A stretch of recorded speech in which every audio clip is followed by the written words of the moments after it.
introduce this for me. Tell me about what you like about Mr. Kelly. Well, you know, we at stuntpeople.com, we love the old HK flicks, and he kind of was our inspiration. So, I mean, he's inspiring to us, all the films he did, and yeah, it's been great to see him here in person. It's really an amazing thing. Ladies and gentlemen, we are ready. This is the man, Jim Kelly, Fender the Dragon, doing the follow-up to our first video. First of all, thanks again, but why was that video so popular in your view? What do you think about the fan reaction to it? I thought it was incredible, actually. As a matter of fact, I would say 98% of the comments were incredible. There was some off-the-wall ones in there, but it's okay. I expected that. Like that guy about Obama and the... Obama, yeah. One particular comment. Hold on. You want? Yeah. That's what Run down his films for me. That was great. Well, One Down, Two to Go was Three the Hard Way. Yeah. Enter the Dragon. Enter the Dragon, Black Belt Jones. Yep.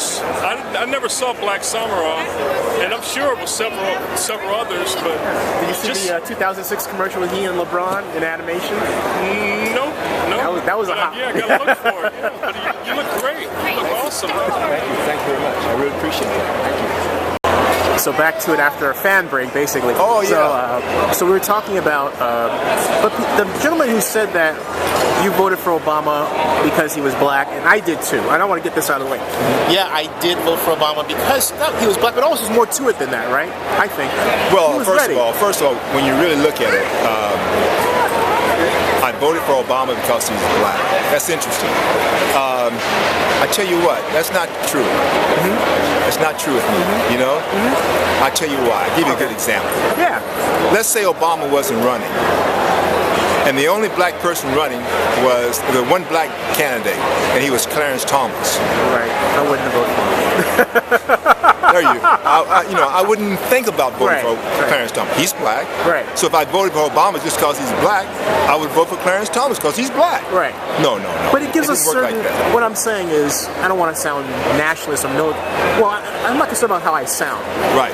What I mean is, for the first time, there was somebody that we knew could be the guy. That's right. But the additional plus was that he was African American. He was the embodiment of the people that we know.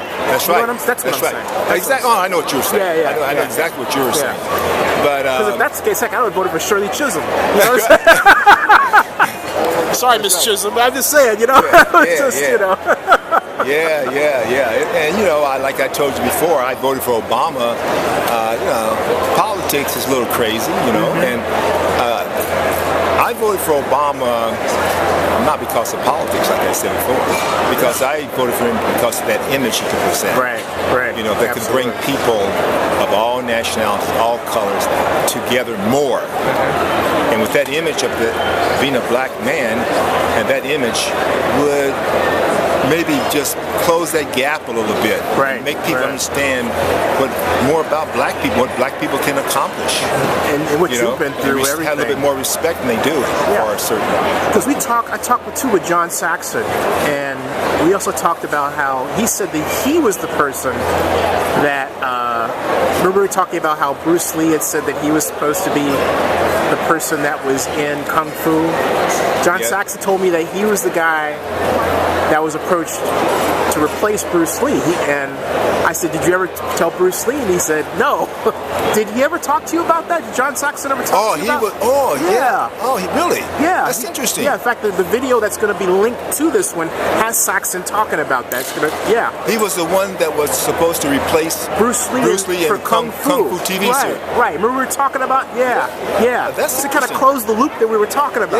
Yeah. I didn't know that. Yeah, it was mind blowing. Right. Yeah. I always knew just David Carradine. Wow. Yeah. So John was approached. And he said he backed out of it, I think, because he couldn't get something going with the studio. I said, wait a minute. You mean to tell me you backed out of it for the studio and not because it was wrong to do it? Wow. That's interesting. That blew my Obama. It was a great talking with him, but it blew my mind. You know? He told you he backed out because of what reason? Something he couldn't get. He didn't quite complete the sentence in the interview, but he couldn't quote get something going. Unquote, with the student. No, it was a contractual issue. Oh, okay, contractual issue. Oh, okay. To which I always said, wait a minute, you didn't do it because you didn't want to hurt Bruce Lee's feelings.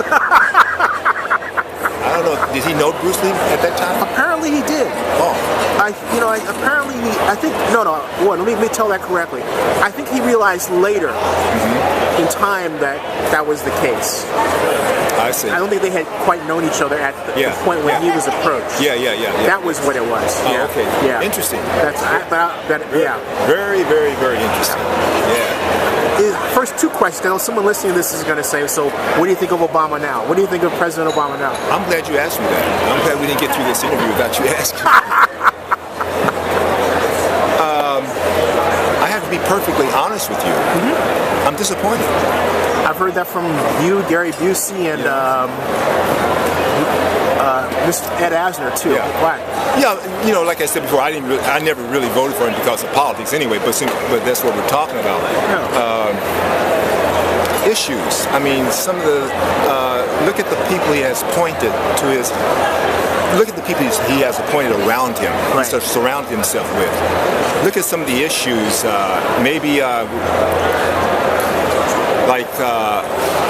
I almost think we still have George Bush in office. Yeah. Is that to say that the Libyan conflict has you uneasy? Yes, and also,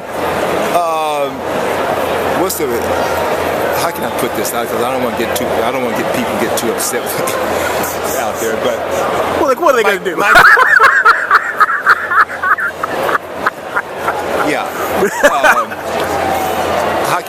I don't know. I don't want to say too much, but I'm just leave it like this. I am very disappointed. Yeah. Because But you're supporting for re-election, right? Pardon me? You're supporting for re-election, right? I might be through with politics. I mean, I told you before, this was the first time I ever voted. Well, that's right. I never voted for it in my life, And I don't know. I don't know if I even vote next time. I don't know. Oh, come on, Jim. Come on. It's like, give it one more punch. That's just one. Politicians, man. That politics is crazy, man. Hey, man, you might be invited to the White House for a National Medal of Honor or something. You got to be mindful. Hold on a second. Mr. President, please, a National Medal of Honor for this man. He deserves it. He deserves it. It's going to be very interesting, but I don't know. We're talking about athletes off camera, so I think Tiger Woods is the world's greatest athlete, the world's greatest golfer, not athlete. What do you think about Tiger Woods and Serena and the modern black athlete? Let's go with Tiger. Tiger Woods, to me, is the greatest golfer that ever lived.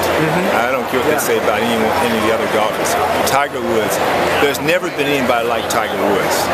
He's the most amazing golfer I ever seen in my life. So I think he's the greatest ever. I wish Tiger would speak out more, though, on social issues, because he's in that position. He's got a lot to say. He's got a lot to say, and he could just completely do some incredible stuff. Have you met Tiger? Never met him. Never met him.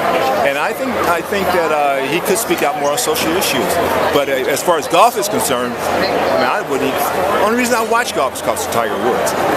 Do you think that maybe so many people are like that? Black, white, and all colors are like that. What about Serena and her sister, Serena and Venus? Serena and Venus, no doubt, are great tennis players.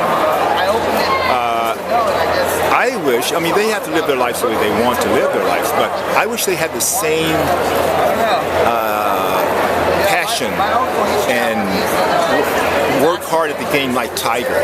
Tiger is a student of the game. He trains hard, he works hard, and his life is tennis, basically.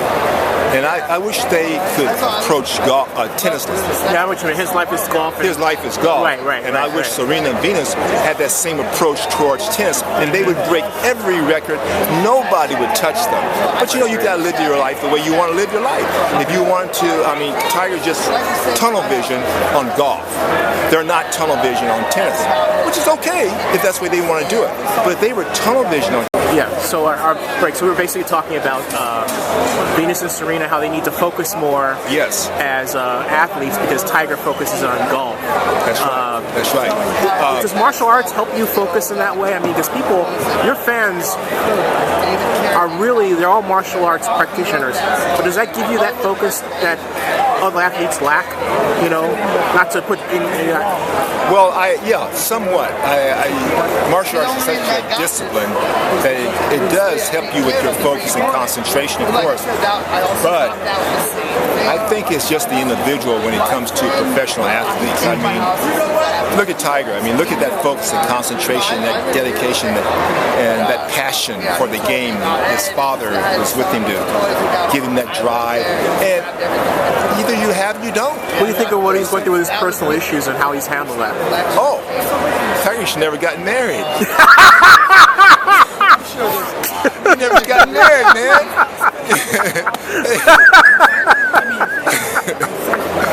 I know, but this is life. Hey, I could care less really, because it's his life. He live the way he wants to live. I quite agree. So I love Tiger. I mean, he's like I said, greatest golfer there ever, as far as I'm concerned. But we just should never gotten married. Hey, so what are you up to now? I was going to tell you about one more guy. Oh, yeah. Now, we talked about Serena and Venus. Now, people ask me, because they know I'm in tennis, who do you think is the greatest male tennis player of all time? Right. So, I have to say the greatest tennis player of all time for me is Roger Federer. Yeah, actually. Roger Federer. He's the greatest tennis player. I mean, the guy is just absolutely incredible. He's a little downhill right now because he's dominated so long. Does he have the same focus, though? That's it. Right? That's the focus. That's the focus. Right. That's the concentration. That's the passion. He got married. He had a couple kids. He has other things he has to deal with. But he was so great for so long. You only can make an athlete can only maintain that so long. That's true. I don't care who you are. Right. And and that's what he's going through right now. But he's as far as I'm concerned, he's the greatest tennis player ever. What's the right script for you? Because I've heard off camera. The right script? Yeah. Very positive black male image. That's what I like to have, something very just like positive. You are in reality. Yeah, I want to. Well, thank you. I like to have something very positive. I like an action script. I love action, so just something positive. Jim, we got to get you a website, man. I'm working on it. This is becoming your website. These two, how can, how to say, If you want to get a hold of him, just keep commenting or send an email. I'll make sure he gets them. How's that? That sounds good. Excellent. That's great. Yeah. Thank you, sir. Thank you. It's an honor and great to see you again. Thank you. Yeah.